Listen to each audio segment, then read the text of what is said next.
नमस्कार, मैं हूं साक्षी मिश्रा। भारत 24 के डिजिटल प्लेटफॉर्म पर आप सभी का स्वागत है। इस वीडियो को अंत तक जरूर देखिएगा क्योंकि इस वीडियो में आपको निपा वायरस से जुड़ी हुई सारी जानकारी मिलने जा रही है। दरअसल केरल में एक बार फिर से निपा वायरस का संक्रमण फैलना शुरू हो गया है। इस वायरस से अब तक कुल 2 लोगों की मौत हो चुकी है। इन दोनों लोगों की मौत के बाद सरकार भी अब अलर्ट मोड पर है। आगे बढ़ने से पहले जान ले कि आखिरकार निपा वायरस क्या है, ये फैलता कैसे है, ये कितना खतरनाक है और इसके लक्षण क्या है और इससे बचे तो आखिर बचे कैसे। तो निपा वायरस का सबसे पहला मामला साल 1999 में मलेशिया के एक गांव सुनगई निपा से सामने आया था। अब इसी कारणवश इस वायरस का नाम निपा रख दिया गया। WHO की माने तो WHO के अनुसार निपा वायरस एक जूनोटिक वायरस है, यानी कि ये वायरस जानवरों के जरिए इंसानों में फैलता है और ये खाने पीने के जरिए और इंसानों से इंसानों में भी फैल सकता है। निपा वायरस का भी सोर्स जानवरों को ही माना जाता है। कहा जाता है कि फ्रूट बैट यानी कि चमगादड़ और सूअर के जरिए ये वायरस इंसानों तक फैलता है और अगर एक बार इंसान को निपा वायरस हो जाए या निपा वायरस से इंसान संक्रमित हो गया तो वो दूसरों को भी संक्रमित कर सकता है, यानी कि एक इंसान से दूसरे इंसान में निपा वायरस फैलता है। निपा वायरस को कम संक्रामक लेकिन ज्यादा घातक माना जाता है। इसका मतलब साधारण भाषा में यह हुआ कि इससे संक्रमित तो कम लोग हो सकते हैं लेकिन मृत्यु दर ज्यादा होती है। केरल में जब एक बार निपा वायरस फैला था तो इसकी मृत्यु दर 45 से 70% तक थी। इतना ही नहीं, अगर किसी शख्स की निपा वायरस से मौत हुई है तो उस परिवार के दूसरे सदस्य भी इससे संक्रमित हो सकते हैं। ऐसे में निपा संक्रमित व्यक्ति का अंतिम संस्कार करते समय खास सावधानी बरतने की जरूरत होती है।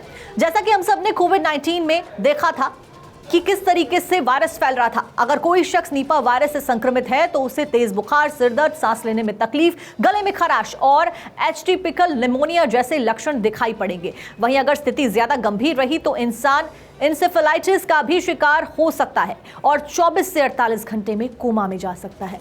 निपा वायरस के लक्षण किसी भी इंसान में 5 से 14 दिन के भीतर दिखाई दे सकते हैं, लेकिन कुछ मामलों में ये 45 दिनों तक खिंच सकता है।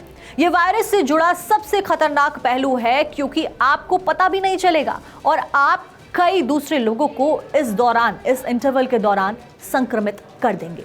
कुछ मामले ऐसे भी हो सकते हैं जहां पर व्यक्ति निपा से संक्रमित हो लेकिन उसमें कोई लक्षण दिखाई ना पड़े। निपा का पहला मामला साल 1999 में मिला था, लेकिन अब तक इस बीमारी का ना कोई इलाज मिला है और ना कोई और चीज और ना अभी तक कोई वैक्सीन बन पाई है। अभी के लिए निपा का इलाज सिर्फ और सिर्फ सावधानी ही है। अगर कुछ बातों का ध्यान रखा जाए तो इस वायरस की चपेट में आने से बचा जा सकता है, जैसे चमगादड़ और सूअर के संपर्क में आने से बचें, जमीन या फिर सीधे पेड़ से गिरे हुए फल ना खाएं, मास्क लगाकर रखें और समय समय पर हाथ धोते रहें। वहीं अगर कोई भी लक्षण दिखाई पड़े तो तुरंत के तुरंत डॉक्टर को संपर्क जरूर करें।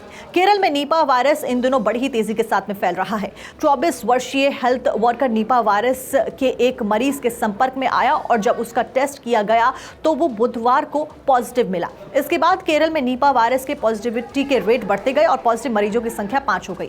निपा वायरस के संक्रमण को रोकने के लिए राज्य सरकार ने कंटेनमेंट जोन और कई सारी पाबंदियां लगा रखी हैं। केरल के स्वास्थ्य मंत्री वीना जॉर्ज ने बताया है कि अब निपा वायरस के पॉजिटिव मरीजों के संपर्क में आने वाले लोगों की लिस्ट में 700 लोग हैं और इसमें 77 लोग हाई रिस्क कैटेगरी में हैं। तो आप भी सावधानी बरतिए और सतर्क रहिए, सावधान रहिए। निपा वायरस की चपेट में आने से खुद को बचाइए।